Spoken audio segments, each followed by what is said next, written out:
Nobody had been near me for 35 years. I thought I was a virgin again. Welcome to WatchMojo UK, and today we're counting down our picks for the top 10 TMI moments on This Morning. I started to feel kind of like a presence, maybe, I guess you could call it. Are you hands-on?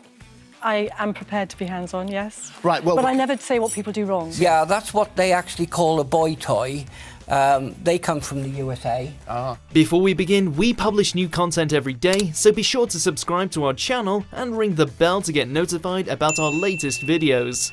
For this list, we're looking at some of the most inappropriate segments to ever air on ITV's morning time slot.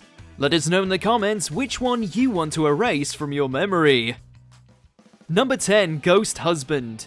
Definitely one of the most bizarre guests to feature on the show, Amethyst Realm has appeared numerous times to talk about her long relationship with a ghost. Don't know what I can say on Well, TV. you just had to wait. You had sex? Yeah, I had sex with the ghost. With a ghost? The saga began when she was caught having an affair with her ghostly beau, known as Ray by her living fiancé, who promptly ended the relationship.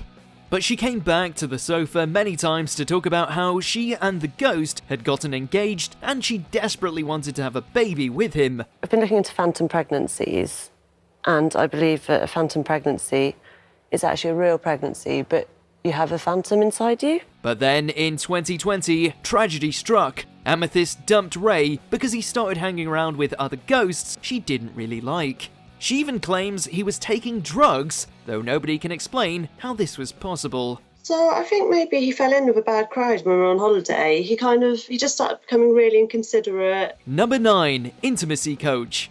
There may have been no future for Amethyst and Ray, but couples who aren't so quick to call it quits may employ the help of another This Morning guest, Intimacy Coach Camilla Constance. Are you hands-on? I am prepared to be hands-on, yes. Camilla is employed by ailing customers to coach them on how to behave in bed. She sometimes even joins them in the bedroom to watch for immediate feedback. Just hold the space, or do you hold anything else? Hold the space, and sometimes I will show people how to touch. So, for example, But it's not just other people's private lives she's interested in. She tells the world about her own escapades after tiring of her 16-year marriage. Today, she's a renowned therapist and has apparently helped lots of couples with her unprecedented openness. I had to try This things is like out. a shelf of ethics here. This is a lot of models you're going through. Number 8, World's Biggest Penis. Back in 2012, Philip and Holly interviewed Jonah Falcon, an American man famous for having the world's biggest penis. Falcon is a strange enough guest regardless, but the interview is made significantly weirder by the cardboard cutout next to Phil. The cutout is of a man with a representation of the average penis size stuck on where you'd expect, and Philip brings out an additional visual aid that represents Falcon and sticks that on as well for comparison. Without using a ruler, I go from here to the crook of my elbow. Apparently, a member of the crew had to take Falcon backstage beforehand to actually measure it and check he was telling the truth. And though he offered, the presenters declined to have a look. When I look down on myself, I don't see anything special, but I still enjoy, having something special. Number 7, Designer Vagina. The concept of a designer vagina is controversial to say the least, and generally refers to a surgical procedure to alter the external appearance. It does work for some tightening, so if that's going to improve your sex life, make you feel happier, fine. But Dr. Zoe is on hand to explain a new treatment that promises visible results to revitalize the area without surgery using an unusual probe. The show gets extreme when a member of the public, Annie Wardle, volunteers to undergo the new procedure on live television.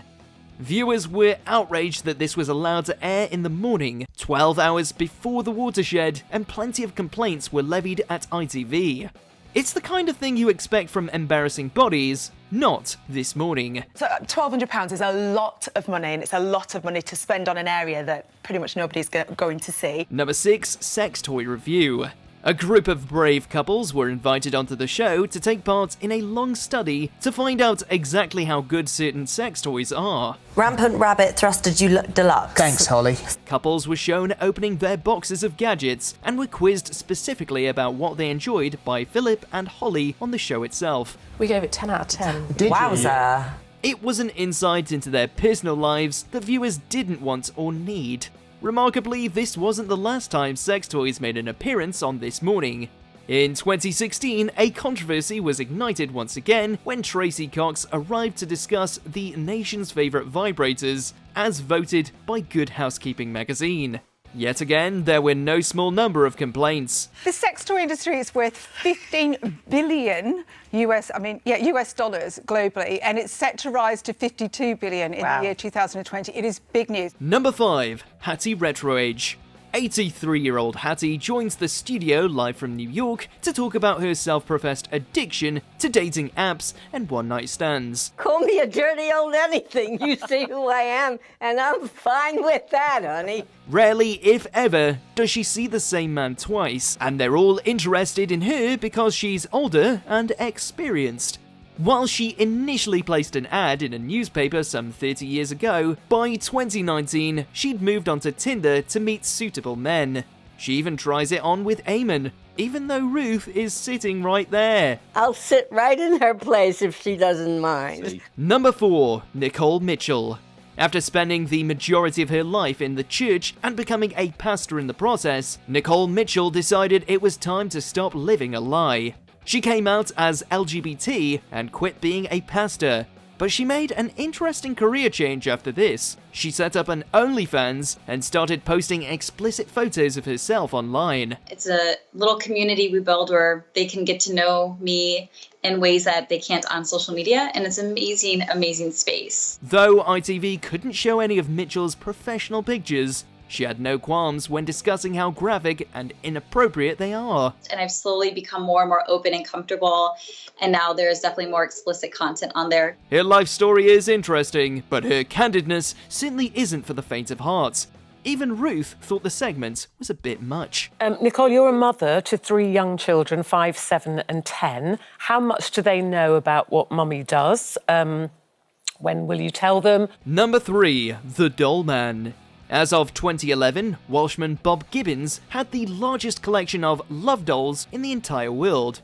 He'd spent over £100,000 on this most unusual hobby. Yeah, that's what they actually call a boy toy. They come from the USA. Gibbons claims that he doesn't get up to anything funny with the dolls, even though that's what they're designed for.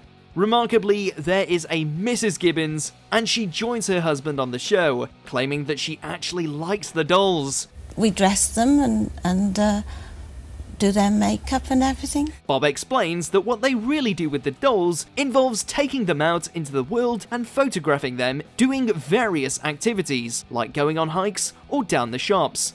We would all sleep better at night if we never heard of Bob and his doll collection. Some of them are dressed quite provocatively, though. Yeah, and I mean, you've dressed them, haven't you? Yeah, exactly, yeah. Number 2, Samantha. But why have hundreds of dolls when you could just have one? Samantha is a futuristic sex robot designed and manufactured in the UK, who has some degree of AI, meaning you can actually have a conversation with her, though she needed to be switched off during the show. We've turned her off. Yes. So that she doesn't come out with anything inappropriate. Of course. Creator Aaron Lee Wright arrives to explain Samantha and why she isn't the weirdest thing in the entire world. Well, I had 2 children myself. And they actually, Samantha has a family mode, which it's in. Philip and Holly were just as disturbed as the viewers to learn that Wright let Samantha around his kids. While resident psychologist Emma Kenny says Samantha is very concerning. This is not real. She is not called Samantha. She's a piece of whatever you've made. Number 1, Iris Jones. When Iris met Mohammed on Facebook, she quickly fell in love and decided she wanted to be with him. The only problem was that he's 45 years younger than her and lives in Egypt. He was the one that actually got flirty first of all. Yes, yes. But that didn't stop her from pursuing a relationship and then coming on This Morning to talk about their first night together at length. The first night? Oh, the first night. Pretty rough. It's not clear whether the details were really appropriate to share, and on a later appearance, Mohammed said he wasn't too happy about it. But she told the nation everything anyway. She was certainly one of the most memorable guests, even if she did provide us with info we could have lived without. He's not shy in bed. Well, so we've heard many a times.